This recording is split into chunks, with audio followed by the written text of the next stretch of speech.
Bonjour. Je réfléchis beaucoup trop, je trouve. Je passe mon temps à juger les choses, à jauger les événements pour tenter d'y trouver du sens. Qui m'a envoyé? Personne. Alors après ces longues conversations avec moi-même ou avec Dieu lui-même, c'est selon, je finis par penser que la vie est d'une banalité profonde. Plus rien ne me surprend. D'ailleurs, plus rien n'est exceptionnel. Rien de nouveau sous le soleil en somme. Florilège. Qu'espérer en vérité de la situation au Mali, au Tchad, en Guinée? Un sursaut africain qui permettrait de le réveil d'un continent sous coupe réglée de l'Occident depuis des siècles, par exemple? Une déclaration des chefs d'État de la CEDEAO, de l'Union africaine, qui vont finalement dire à Madame la France de s'occuper de ses affaires? Rire. Le Mali, le Tchad, la Guinée font partie des affaires de la France, ainsi que tous ces pays qui sont en relation pernicieuse avec elle. Elle qui évoque perfidement les droits de l'homme et le terrorisme qu'elle entretient elle-même d'ailleurs pour annexer des territoires afin de faire main basse sur leurs ressources. L'intelligence ordinaire suffit à comprendre la chose et pousser suffisamment au sursaut. Mais aucune race, empruntant le mot, ne semble plus stupide que la race noire pour continuer à se laisser diviser autant, se laisser manipuler autant, se laisser exploiter autant et continuer de se laisser diviser avec autant d'efficacité. Nous sommes nous-mêmes les acteurs et les complices de notre propre sous-développement que nous entretenons exprès, préférant servir l'oppresseur que de lui tenir tête. Au mieux, nous cherchons à changer d'oppresseur pour tenter de nous libérer de l'actuel. Des vertus de la Chine aux vertus de la Russie se sont éteintes les vertus de l'Afrique elle-même. De ce continent qui regorge de matières premières et de minerais, continent d'une histoire fabuleuse et de forces endogènes que d'ailleurs nous avons sacrifié sur l'autel d'un Dieu pétri dans les cendres de nos concepts égyptiens. Et du Mali au Rwanda, de l'Égypte à l'Afrique du Sud, du Sénégal au Gabon, nous avons laissé le virus de la colonisation nous envahir et nous maintenir dans la misère. Nos hommes politiques, nos intellectuels, façonnés dans les moules de l'Occident, n'ont plus les repères de notre mère Afrique. Infectés par un occidentalisme sévère, ils scient la branche sur laquelle ils sont assis chaque jour pour rester conformes à leur programmation. Les rares qui osent l'anticonformisme sont pointés du doigt accusateurs des médias à la solde des colons, pendant que le peuple observe béatement la scène, sur fond de louanges à Dieu et à son Fils blond aux yeux bleus.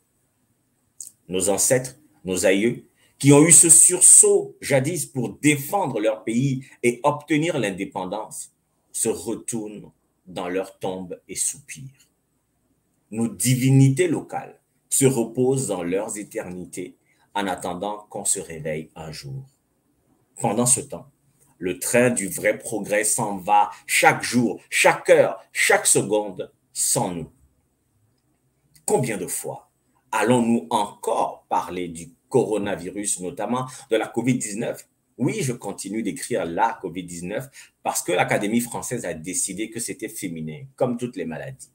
Maladie non féminin d'ailleurs, qui signifie altération, trouble de l'organisme et au figuré, ce qui trouble épuise.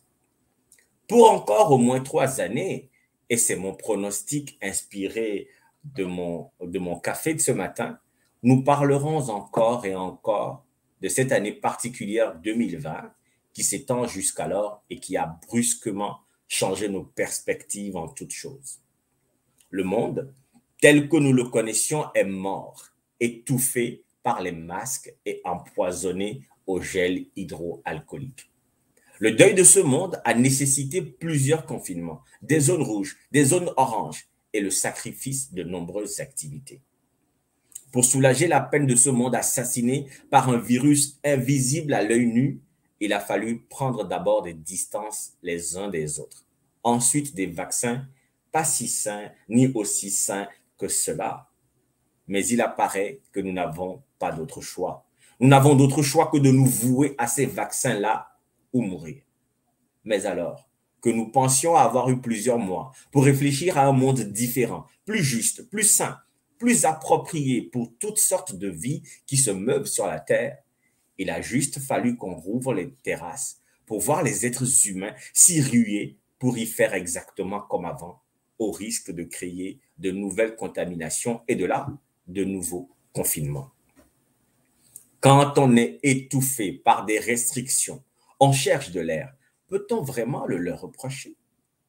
Les conditionnements tenaces au consumérisme subi ont la peau dure et ces habitudes sont tellement devenues nos natures que sans cela, nous avons l'impression de ne plus avoir de vie.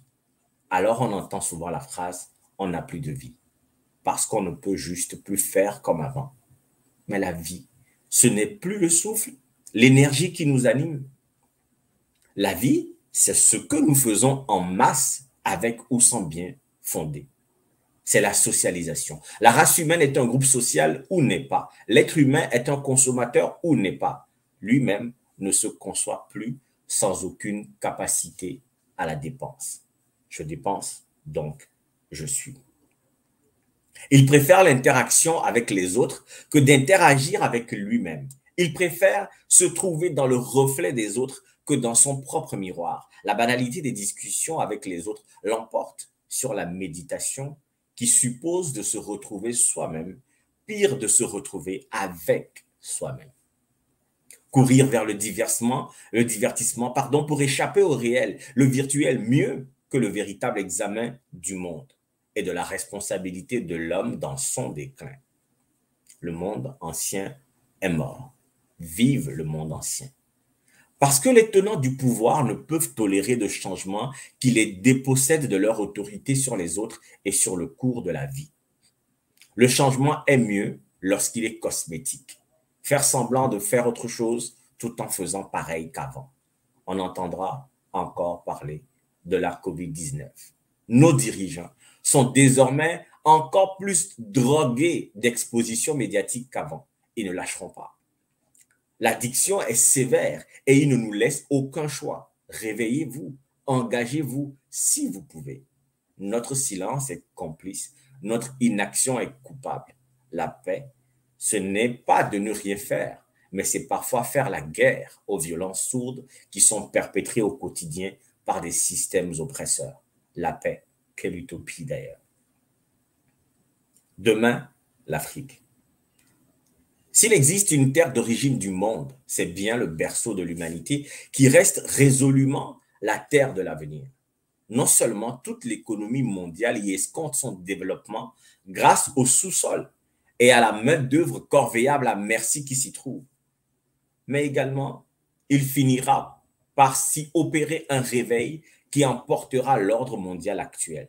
Ce n'est pas un rêve pieux, c'est une conviction profonde née de l'observation de plusieurs paramètres qui indiquent que tout s'y trouve pour une nécessaire réorganisation de l'ordre mondial. Mais encore, il faudra trouver des fils et des filles d'Afrique qui sachent découvrir la source et les éléments du déclic qui enclenchera le redémarrage de l'humanité. Ce moment où des hommes et des dieux converseront pour coordonner l'action sur Terre.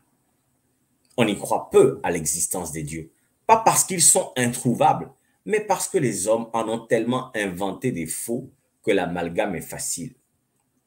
De ces faux dieux, dont la vérité confine au doute, les vrais dieux se cachent au regard profane pour ne se dévoiler qu'aux initiés constants et tenaces qui ont trouvé les clés de leur manifestation.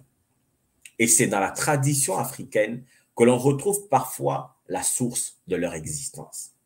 Seul un travail de renforcement de leur égrégore permettra leur éveil. Pourquoi les dieux auraient besoin des hommes pour se réveiller, me demanderez-vous certainement. Ne sont-ils pas puissants de nature et assez autonomes pour s'activer par eux-mêmes? Ben non.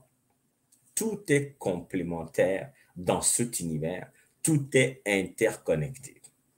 Autant l'électricité a besoin de la force de l'eau ou de l'air, de l'intensité du feu parfois, autant les dieux ont besoin de la force des hommes qui en manifestent la présence et l'action par des actes et des paroles appropriés. Aujourd'hui, De plus en plus d'Africains dénoncent le mensonge et l'usurpation des religions importées et en appellent à un retour aux sources. Pas assez, certes, mais la progression est constante. Un jour, tôt ou tard, on atteindra une masse critique suffisante pour démarrer une reconversion efficace aux pratiques ancestrales qui ont jadis permis l'érection de la grande civilisation égyptienne, l'érection des empires du Mali et du Ghana. Demain, l'Afrique, oui, mais une Afrique pour les Africains, dans un rapport équitable avec les autres continents. Pas une Afrique qui sert de grenier, de fournisseur gratuit de matières premières aux autres continents. Pire, de poubelle à ciel ouvert pour tous les déchets idéologiques de ces continents. Demain, l'Afrique, dans l'expression d'une identité réelle qui correspond aux enjeux locaux et aux générations à venir, au lieu de cette éducation à la perdition que nous continuons sans cesse de perpétuer, incapables au sursaut que sont nos élites, incapables à la révolution que nous sommes. Je vous ai dit, je réfléchis un peu trop. Bonsoir chez vous.